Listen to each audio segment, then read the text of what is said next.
जय जय रामकृष्ण हरी.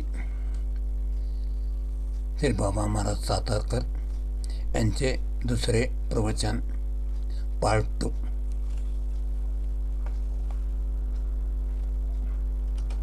त्यांचं असणं असं असावं की मर्यादा उल्लंघन करू शकत नाही, आणि मर्यादा उल्लंघन न करणं नामे ते नसणं. दृष्टांत देऊ का त्याला? समजेल असं तुमचा दृष्टांत. मला सांगा, 100 ताप आणि 97.5 ताप आहे का? 100 तापच ना.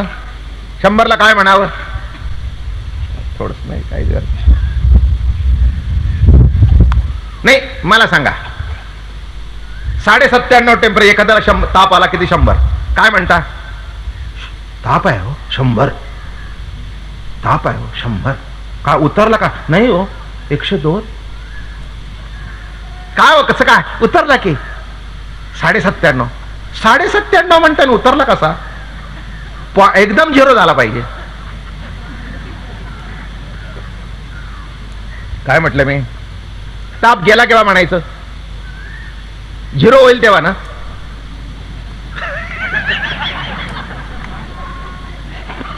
नाही, ताप गेला केव्हा म्हणायचं? ज्या वेळेला तो 0 होईल त्यावेळेला गेला म्हणायचं ना. बरोबर आहे ना? नाही का? पण थर्मामीटर कुठून सुरुवात होतो? 95. किती माणसांनी मिजाज करावी? 95 पासून 105. 10 डिग्रीचं जीवन. आणि देव आहे का नाही याच्या गप्पा मारतो, नाही का? याचा अर्थ लक्षात घ्या, 95च्या खाली काही कळत नाही, 105च्या वरी काही कळत नाही, कारण दोन्हीकडे गेलेला असतो. इथे थंड पडून आणि तिथे गरम होऊन, म्हणजे अभाव 105. काही सांगतं 102 ताप झाला की पडू लागतो तो. 95 झाला की अशक्त होतो. काय पिशव्या लावतात? काय हो 95च्या खाली गेलंय, जरा ब्रँडी लावा, जरा गरम करा, जरा पिशवी लावा. लक्षात घ्या, 10 डिग्रीचं जीवन. मग आता मला सांगा, 97.5 ताप आहे का नाही? आहे. आणि तेवढा आवश्यक आहे. असून नाही म्हणायचं. असून नाही म्हणायचं का? तसं जीवनाकरता काम पाहिजे, क्रोध पाहिजे, लोभ पाहिजे, दंभ पाहिजे, मत्सर पाहिजे, आणि आवश्यक आहे म्हणून देवाने निर्माण केले तुमच्यातून. काय? पण ते जेव्हा सीमा उल्लंघन करतं तेव्हा तो ताप. ताप केव्हा? It begins from 98.5. तेव्हा ताप. त्याच्या खाली ताप नाही. त्याच्या खाली कोणी ताप आहे असं म्हणू शकत नाही, हे लक्षात घ्या. तसं जीवन जर परिपूर्णतेने जगायचं असेल तर हे घडतच असतं. पण कंट्रोल पाहिजे. गाडी पळावी लागते, पण योग्य वेळी गेअर बदलून ब्रेकी लावावा लागतो, नाही का? तसं जीवनामध्ये संत वाङ्मयाने ब्रेक लागतो. आवश्यक आहे, नाही का? सगळ्यांनीच काय बायका सोडून जमायचं नाही, सगळ्यांनी घरदार टाकून जमायचं नाही. जगत चालणार नाही. चालेल का? महाराज म्हणाले, असोनी संसारी जीवे वेगू करी, वेदशास्त्र भारी बाह्या सदा. असोनी, नसोनी म्हटलं नाही. नाही, हेच मन मार्गी लावणं. योग्य दिशा, आणि योग्य दिशा प्राप्त झाली की मुक्कामी पोचतो. पंढरीची उलट्या दिशा करून आयुष्यभर चालला तर येणारच नाही, आणि योग्य दिशेने 15व्या दिवशी पंढरपूर येईल. का? अहो बरोबर आमचा ठरलेला मुक्काम. का? योग्य दिशा. तसं संत काय करतात? योग्य दिशा दाखवतात मनाला, आणि मनाला योग्य दिशा प्राप्त झाली की मग काही चिंता करायचं काही कारण नाही आहे. म्हणून संताचे संगती मनोमार्ग गती. म्हणून महाराज म्हणाले, योग ज्ञानी पैसता, गुरुचरण उपासिता वैरागीसी. काय? गुरुचरण उपासिता. गुरुचरणाची उपासना करणं, सद्गुरूची उपासना करणं. सद्गुरू आणि संत हे दोन नाहीत. एक सांगतो, देव, संत आणि सद्गुरू हे तिन्ही एक रूप आहेत. देव तेच संत, संत तेच देव. ईश्वरी सत्तेमध्ये 3 भाग नाही आहे. जे देव आहे तेच संत आहेत. संत आहे तोच गुरु आहे. माझा हृदयी सद्गुरु जेणे तारिलो हा संसार पुरू, म्हणून विशेषाती आदरू विवेकावरी. नाही का, गुरुची आवश्यकता आहे. गुरु मार्गदर्शन करतो. मग आता शब्द काय, गुरु काय करतो? मार्गदर्शन, योग्य मार्गदर्शन. मार्ग आहे पण त्या मार्गामध्ये दर्शन घडत नाही, मार्गामध्ये व्यत्यय येतो.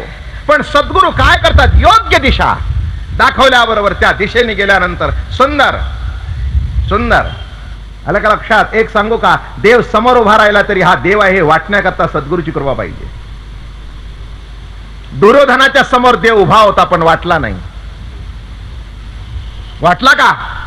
दुर्योधनाला चोर वाटला, जार वाटला, शिखामणी वाटला. दुर्योधनाला वाटला नाही कृष्ण परमात्मा आहे, आणि अर्जुनाला त्याच्या व्यतिरिक्त दुसरा काही वाटला नाही. वस्तू तीच आहे पण सृष्टी कशी पालटली बघा. वस्तू तीच, जगत तेच. म्हणून माणसं म्हणतात आमच्या पुढे देव उभा राहत नाही. अहो, उभा राहिला तरी तुम्हाला दिसायला पाहिजे ना, उभा राहिला तरी तो कळायला पाहिजे ना. आणि यदा कदाचित देवाने जर तुम्हाला सांगितलं की मी देव आहे, ते म्हणाला दे सोडून, असा काही कुठे देव असतो काय? कृष्णाची अवस्था तीच झाली, रामाची अवस्था झाली. म्हणून धोब्यानी सुद्धा नावं ठेवलं. देव म्हटला तर नावं ठेवण्याचं कारण नव्हतं. 5000 वर्षानंतर देव झाला. लक्षात घ्या. हा, एका धोब्यानी नावं ठेवलं, मी तसा नाही. हा, अवघड आहे. मी तसा नाही. मी म्हटलं काय आश्चर्य आहे, या जगाला देव पटला नाही तर बाबा महाराज कसा पटावा? म्हणून कोणाला पटवून देण्याच्या भानगडीतच आम्ही पटत नाही. आम्हाला पटलं ते सांगतो. उद्याचा कार्यक्रम केला दुसरं गाव. पटलं घ्यायचं, नाही पटलं सोडून द्यायचं. काय आपलं लेखी कॉन्ट्रॅक्ट झालंय? काय तुमचं माझं कॉन्ट्रॅक्ट झालंय का? पटेल ते घ्यावं, पटेल ते घ्यायचं, नाही पटेल ते सोडून द्यायचं. चर्चा करायचं कारण नाही. नाही का? कुठे ठरलंय की मी प्रत्येक गोष्ट सांगतो ती तुम्हाला पटावी म्हणून? पटलं तर आनंद आहे, नाही पटलं तर वेल अँड गुड. नाही का? त्याच्यात काय? पण माणसाला असं वाटतं मी सांगतो, मी असं कधी म्हटलं नाही की मी सांगतो ते बरोबर आहे. मला पटलं ते सांगितलं. तुम्हाला काय पटलं तर तुम्ही घ्या, नाही पटलं सोडून द्या. पण एक आहे, खरं जर सात्विक वृत्ती असेल तर न पटणार काहीच सांगितलं नाही तितकंच सत्य आहे. कारण जीवनातले अनुभव सांगितले, नुसती पोथी सांगितली नाही. काय म्हटलं मी? जीवनातले अनुभव सांगितले. आणि अनुभवाच्या दृष्टिकोनातून जेव्हा ज्ञान दिलं जातं तेव्हा ते शाश्वत ज्ञान असतं, नुसतं पडीक ज्ञान आणि पुस्तकी ज्ञान नसतं. पंढरीची वारी करा हे जेव्हा सांगतो तेव्हा अनुभवातून सांगतो. माझ्या जीवनातल्या आयुष्यातले आनंदाचे दिवस पंढरीच्या वारीमध्ये गेले म्हणून सांगतो, उगीच सांगत नाही. मी घरी बसून तुम्हाला सांगितलं नाही की वारी करा बरं का. मी परोळेकर महाराजांना माहिती आहे, मी गमतीने सांगत असतो. एकाने मला विचारलं तुमचं वय किती? तर म्हटलं बा 58. वाऱ्या किती झाल्या? म्हटलं 59.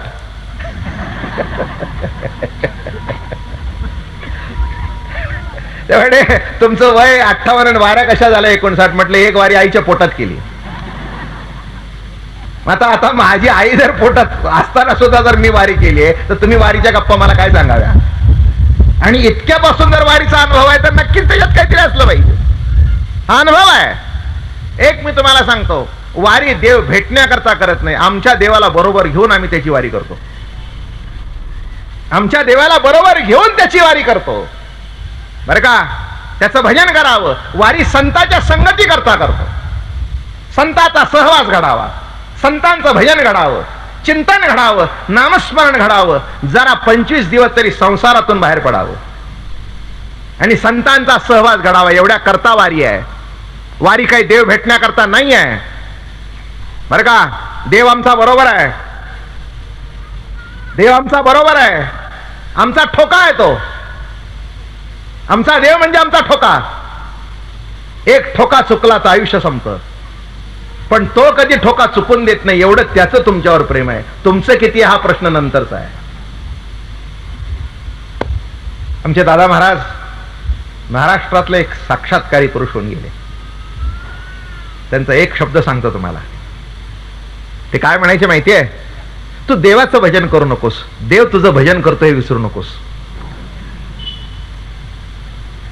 किती गोड सांगायचे बघा, कसं उलट सांगायचे बघा. तू देवाचं स्मरण करू नकोस, देव तुझं स्मरण करतो हे विसरू नकोस. मग त्यांना विचारलं, देव माझं स्मरण करतोय कशावरून? अरे म्हणे तू जिवंत आहेस त्याच्यावरून. नाही का? तुम्ही स्मरण करताना माळ खाली ठेवली तर काही फरक पडत नाही, पण एका दिवशी जर देवानी स्मरणाची माळ खाली ठेवली तर तुमचं काय होईल? कोण कोणाचं स्मरण करतो? ते म्हणायचे देवाचं स्मरण तू करू नकोस, देव तुझं स्मरण करतोय नित्य, क्षणाक्षणाला देवाचं स्मरण आहे. कोण? मी नाही, तो. आणि तो स्मरण करतोय हे म्हटल्यानंतर तुझ्या डोळ्याला धार लागेल, तुझा कंठ सद्गतीत होईल. अरे प्रभू, मी तुझ्याकरता काही रे करत नाही, पण तू मला विसरत नाहीस. आणि भक्त त्या प्रेमामध्ये तल्लीन होऊन जातो. साई हमारा भजन करे हम सोए आराम, साई हमारा भजन करे हम सोए आराम. सुखामध्ये तोच दर्शन, दुःखामध्ये तोच दर्शन. नाही का? बोलला तरी नवरा, भांडला तरी नवरा, बोलावं त्याच्याशी, आबोला त्याच्याशीच, सर्व सुख दुःख त्याच्याशी. तसं जीवनामध्ये सुखातून दर्शन प्रभूच आहे, तसं दुःखातून दर्शन प्रभूच आहे. सुख दुःखात्मक प्रभू आहे. नाही का? प्रभूचं एक अंग नाही आहे, दोन्ही रूपाने दर्शन त्याचं आहे. सुख रूपाने कोण, दुःख रूपाने कोण, चांगल्या रूपाने कोण, वाईट रूपाने कोण. विठ्ठल सुखा विठ्ठल दुखा तुकया मुखा विठ्ठल. सुखाने दर्शन विठ्ठलाचं, दुःखातून दर्शन विठ्ठलाचं. नाही का? एकदा काय झालं, एक गोपी होती आणि अशी एक विहीर होती आणि विहिरीवर असं एक फांदी लटकली होती. फांदी लटकली होती आणि त्याला असं फुल दिसलं. आता बाई स्वभाव, फुल दिसलं की तिला वाटलं तोडून घ्यावं. आता ती काय होती, फांदी खाली येत होती वर जात होती, खाली येत होती वर जात होती.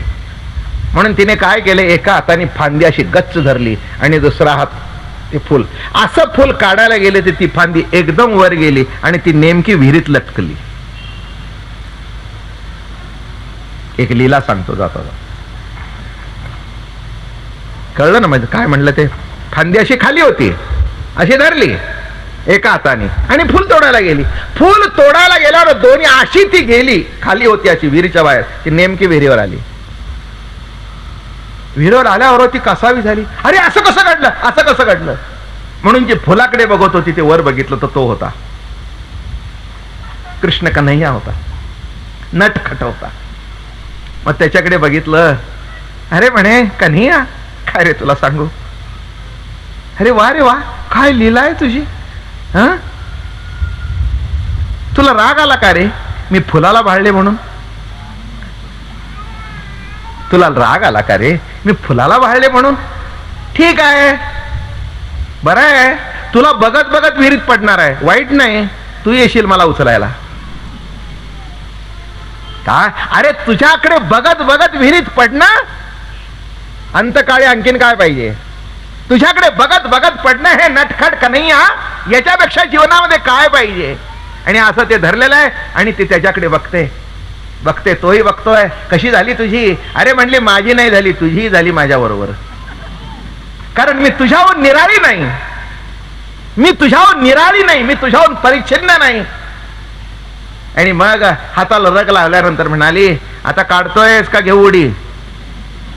एवढं म्हटल्यानंतर तोच पुढे झाला आणि त्यांनीच काढून घेतलं. पण कळलं पाहिजे, विठ्ठल सुखा विठ्ठल दुःखा.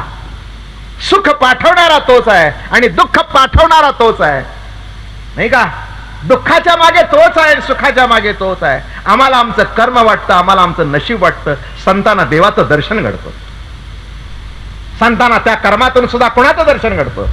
दुःख आलं, एक सांगतो, असा दगड यायचा गोकुळामध्ये. महाराज जी, आपण तर कृष्ण लीला जाणता काय, पुष्टी संप्रदायामध्ये कृष्ण भगवंताची गोड गोड लीला आहे. काय? असा दगड यायचा त्या घागरीवर. पहिल्यांदा गवळणीला वाईट वाटायचं घागर फुटल्यानंतर, मग कळलं की दगड मारणारा हा आहे. तसं दगड मारणारा कळलं, दुःख पाठवणारा कळलं की त्या दुःखाचा सुद्धा आनंद आहे, त्या दुःखाचा सुद्धा आनंद आहे. पण कोण आहे कळलं पाहिजे बरं का. एक जरा नटखट दृष्टांत देऊ का संसारिका करता? देतो, चला, तसं काही नाही. मला कोणता दृष्टांत सांगताना काही वाटत नाही, कारण माझं मन मोठं गमतीचं असतं, आनंदात असतं.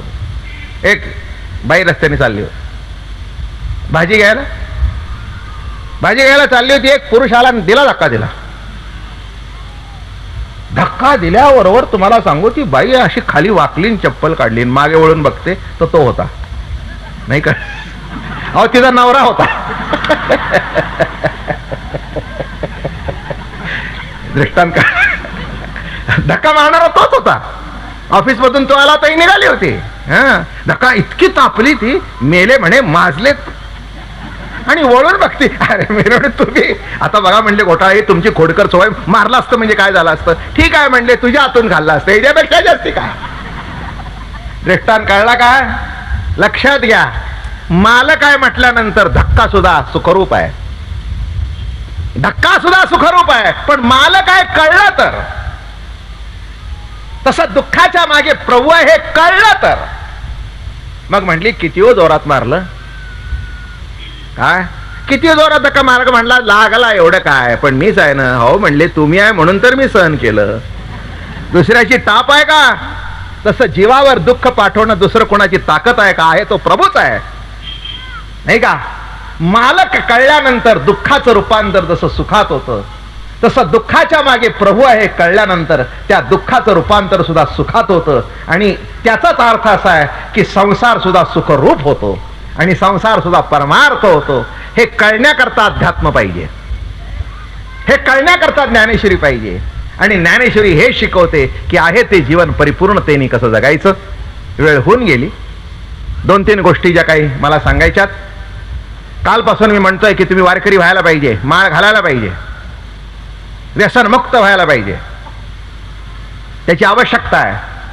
काल एकच बरं झालं की शेवटचं वाक्य उच्चारलं आणि पाऊस सुरू झाला,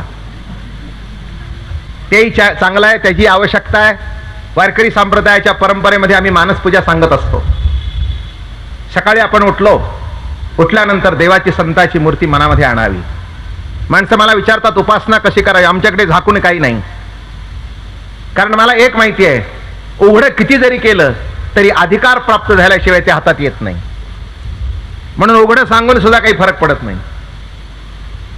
आम्ही एक कौतुकाने सांगत असतो माळेचा विधी. सकाळी उठल्यावर मनामध्ये मानसपूजा करावी. पांडुरंगाची मूर्ती, ज्ञानोबा तुकोबा, आमच्या परंपरेचे गुरु दादा महाराज अप्पा महाराज आहेत. सकाळी उठल्यावर डोळे झाकावे, मनामध्ये मानसपूजा करावी.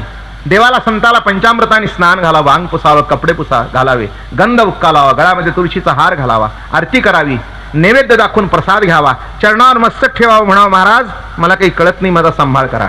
याच्या इतकी मोठी प्रार्थना जगात नाही. मला काही कळत नाही, माझा सांभाळ करा. आम्हाला असं वाटतं मला खूप कळतं. सकाळी उठल्यावर देवाची संताची मनामध्ये मानसपूजा, आंघोळ झाल्यानंतर माळ जपावी, ज्ञानेश्वरीचं एक पान वाचावं, तुकोबारायचा गाथा वाचावा, संध्याकाळी कामधंदा आटपल्यानंतर हरिपाठ म्हणावा, पंचपदी भजन करावं बरं का. आणि रात्री उशीवर डोकं टेकताना पुन्हा त्या जीवीच्या जीवलगाचं स्मरण करावं आणि त्याचं स्मरण करत करत झोपेच्या अधीन जावं. हा वारकरी संप्रदायाचा विधी.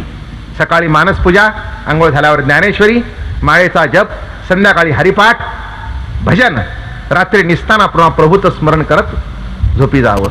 वर्षातून एक वारी पंढरीची करावी, एक वारी आळंदीची करावी. आणि 4 बंधन नाही, संरक्षण, मांस नाही, मच्छर नाही, दारू नाही, जुगार नाही, परस्त्री रुक्मिणी माते समान, आणि बाई असेल तर परपुरुष पांडुरंगा समान. हीच आमच्या घरातली माळेची परंपरा आहे. ज्यांना घालायची असेल त्यांना आज वेळ आहे, देवाच्या कृपेने जरूर घालावी. परमार्थ नंतर बघू, पण संसार जरी तुमचा सुखाचा व्हायचा असेल तरी माळ उपयोगी आहे. जो आपलं जीवन परिपूर्णतेने जगतो, व्यसनरहित जगतो. काही माणसं म्हणतील आम्ही व्यसनीने, आम्हाला माळ घालण्याची गरज नाही. हे म्हणणं चुकीचं आहे. चांगला सुद्धा केव्हा बिघडतो या जगात सांगता येत नाही. म्हणून तुळशीची माळ, पंढरीची वारी हे आम्ही संप्रदायाच्या परंपरेतून सांगितलं. ज्याला घालायची असेल त्यांनी जरूर घाललं, काही बिघडत नाही. माळ घालणं म्हणजे पांडुरंगाशी लग्न लागणं, एवढ्या आयुष्यातलं सौभाग्य आहे नाही का. माळ कोणाची, बाबा महाराजाची नाही आणि कोणत्याच महाराजाची नाही. सांगत असेल तर चुकीचं सांगतायत. माळ कोणाची? माळ पांडुरंगाची, देवाची माळ. ज्या दिवशी तुळशीची माळ गळ्यामध्ये घातली त्या दिवशी तुमचं आणि माझं लग्न पांडुरंगाशी लागलं. फक्त मधला विधी करणारा ब्राह्मण म्हणा मला तर, याच्यापेक्षा काही दुसरं माझी किंमत नाही. बडजी बडा ही ज्यांनी दोघांची गाठ बांधली एवढंच. पण लग्न जे लागतं ते देवाशी लागतं काय, आणि जावं तर त्याची तुळशीची माळ गळ्यात घालून जावं, हा विधी आहे. कॅसेट्स बद्दल आपल्याला माहिती दिलेली आहे. ज्ञानेश्वरी मी आपल्याला काल दाखवली की एक अलौकिक ग्रंथ, भारतात धार्मिक ग्रंथ या पद्धतीचा पहिला होतोय. 600-650 पानं, संपूर्ण आर्ट पेपर, 300-350 अध्यात्म समजण्याकरता चित्र, चित्राच्या माध्यमातून अध्यात्म समजावं या तऱ्हेचा हा पहिला ग्रंथ आहे. पौराणिक चित्र निराळी, आध्यात्मिक चित्र निराळी. एकाने मला प्रश्न विचारला की स्वस्त ज्ञानेश्वरी का काढत नाही, ती उपलब्ध आहे 10 रुपयाची. माझी इच्छा एकच आहे की आमच्या आईला साध्या लुगड्यात आम्ही रोज बघतोच, सणावाराला पैठणी नेसून बघावी, ज्ञानोबारायाला आम्ही आई म्हणतो, अशी ही 4,500 पडणारा ग्रंथ आपण 2,000 देतोय. तोही हप्त्यामध्ये माणसांना बुकिंग करता येतो. 200 रुपये महिना हप्ता किंवा 100 रुपये करता येईल. ज्यांना पान स्पॉन्सर करायचंय 6, 7, 15, 25 असा त्याचा रेट आहे. जे बुकिंग करतील त्यांचं नाव मागे येईल. बेळगावातल्या 3 लोकांनी स्पॉन्सर केलेलं आहे. एक त्यापैकी आमचे परोळेकर महाराज आहेत, दुसऱ्या तुमच्या ह्या विजयाताई धोपेश्वर आहेत, तिसरे आमचे बित्सू आहेत, त्यांचे वडील आमच्या फळातले वारकरी, त्यांनी एक पान स्पॉन्सर केलेलं आहे. तसं असं बेळगावमध्ये 3 पान आतापर्यंत स्पॉन्सर झालेली आहेत. ज्यांना बुकिंग करायचं असेल त्यांनी बुकिंग करावं. ज्यांना स्पॉन्सर करायचे असेल त्या 1 कोटीचा प्रकल्प आहे. व्यक्तिगत माझा काही संबंध नाही, मी फक्त संपादक आहे. चैतन्य भागवत संप्रदाय प्रसार संस्था या ट्रस्टतर्फे या ज्ञानेश्वरीचं बुकिंग होत आहे. तेव्हा ज्यांना करायचं असेल त्यांनी करावं. ग्रंथ इथे बघण्याकरता ठेवलेला आहे. समजा उद्याचं कीर्तनच करायचं का, उद्या सगळ्यांची इच्छा अशी आहे की कीर्तन करावं, म्हणून ठरलेल्या वेळेला 5:30 वाजता उद्या 1.5 किंवा 2.25 तासाचं कीर्तनाचं सेवा घडेल. तेव्हा असा एकंदर कार्यक्रम आहे. ज्यांना बुकिंग करायचं असेल त्यांनी इथेही करावं, माळ घालायची असेल त्यांनी यावं, एवढंच प्रार्थना करतो. स्वामी महाराजांना वंदन करतो. ही सगळी ज्येष्ठ मंडळी माझ्यापेक्षा अधिकाराने योग्यतेने मोठी आहेत. माझ्यासमोर श्रोते होऊन बसले, याच्यातच मी आनंद मानतो. त्यांनी मला आशीर्वाद द्यावा. महाराज एवढाच आशीर्वाद द्या, या कुडीमध्ये प्राण आहे तिथपर्यंत सेवा करून घ्यावी, दुसरा काही आशीर्वाद नको आहे. याच्यापेक्षा दुसरा आशीर्वाद काहीच नको आहे. कुंडली कवरदेव हरी.